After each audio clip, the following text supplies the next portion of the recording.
একেলগে নিৰুদ্দেশ এঘৰৰ দুগৰাকী বোৱাৰী ননদৰ ঘৰলৈ আলহী খাবলৈ গৈছিল দুইগৰাকী বোৱাৰী কিন্তু আদবাতৰ প্ৰায় নিৰুদ্দেশ দুই বোৱাৰী এতিয়া ঘৰখনত হাহাকাৰময় পৰিৱেশ হয় বৰপেটাৰ কাৱৈমাৰীৰ 11 নং ব্লক গাঁৱত সংঘটিত হৈছে এই চাঞ্চল্যকৰ ঘটনা দেওবাৰে পুৱা 10 মান বজাত ননদৰ ঘৰলৈ বুলি ওলাই গৈছিল শহীদুল ইছলাম আৰু মহিদুল ইছলামৰ পত্নী কিন্তু ননদৰ ঘৰ নাপালে আদবাতৰ প্ৰায় নিৰুদ্দেশ হৈছে দুইগৰাকী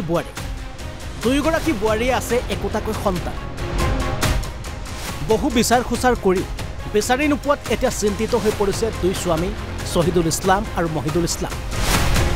পৰিয়ালটোত লাগিছে হাহাকাৰ ঘটনাৰ সম্পৰ্কত বালাপাৰা আৰক্ষী চকীত এজাহাৰ দাখিল কৰিছে শহীদুল আৰু মহিদুল কোনো ব্যক্তিয়ে সন্ধান পালে 8822199913 নম্বৰত যোগাযোগ কৰাৰ আহ্বান জনাইছে পৰিয়াল আমাৰ গাঁৱৰে একেখন পৰিয়ালৰে দুটা বোৱাৰী কালি নিৰুদ্দেশ হৈছে খবৰটো আমি ৰাতি গম পালোঁ তাৰমানে তাহোন 10টাৰ বজাৰ পৰাই ওলাই গৈছে ঘৰৰ পৰা তেওঁ যিটো বোৱাৰীকেইটাৰ তাৰমানে গিৰিয়েকৰ ভণ্টিৰ ঘৰত তাৰমানে যোৱাৰ কথা কৈ গৈছে আৰু এইটো গৈছে আপোনাৰ ল'ৰাটো হ'ল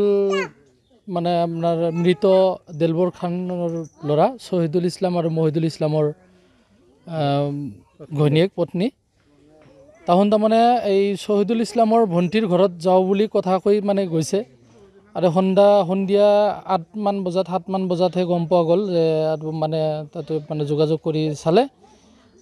কতো বিচাৰি আজিলৈকে পোৱা নাই এতিয়ালৈকে পোৱা নাই আৰু তেনেকুৱাই গতিকে খুব দুখজনক কথা লগতে বাচ্চাও আছে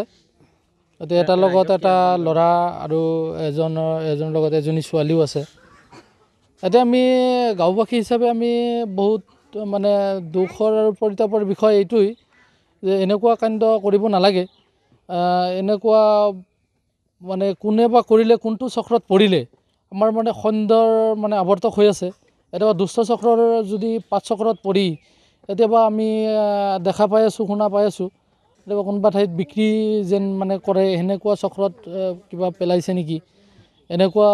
আমাৰ সন্দেহ হয় বাৰু আমি ওচৰে পাজৰে নহয় আমি অসমবাসী তথা আমাৰ অসমৰ বাহিৰত মানুহ থাকে তেওঁলোককো আমি অনুৰোধ জনাম যদি আপোনালোকে দেখা পায় অতি সোনকালে খবৰ কৰক আৰু পৰিয়ালৰ মানুহৰ নাম্বাৰ আছে গতিকে আপোনালোকে যোগাযোগ কৰি উদ্ধাৰ কৰাৰ কাৰণে আপোনালোকে মানে সহায় কৰক আমি এইটো আহ্বান জনাইছোঁ ৰাতিপুৱা ঘৰৰ পৰা দুজন তিৰোতাই গৈছে বাচ্চা আছে দুটা বাচ্চা আছে এজনৰ লগত এটা ল'ৰা আৰু এজনীৰ লগত এজনী ছোৱালী ইয়াৰ পৰা বৰ বেছি 1.5 কিলোমিটাৰ 2 কিলোমিটাৰ মান হ'ব থানাত আজি ৰাতিপুৱাই এজাহাৰ দিয়া গৈছে নিৰুদ্দেশে হোৱা বুলি গতিকে পুনৰবাৰ আমি আপোনালোকৰ জৰিয়তে আমি অনুৰোধ জনাইছোঁ যাতে য'তেই দেখা পায় আপোনালোকে তাৎক্ষণিক পুলিচ ষ্টেচন নতুবা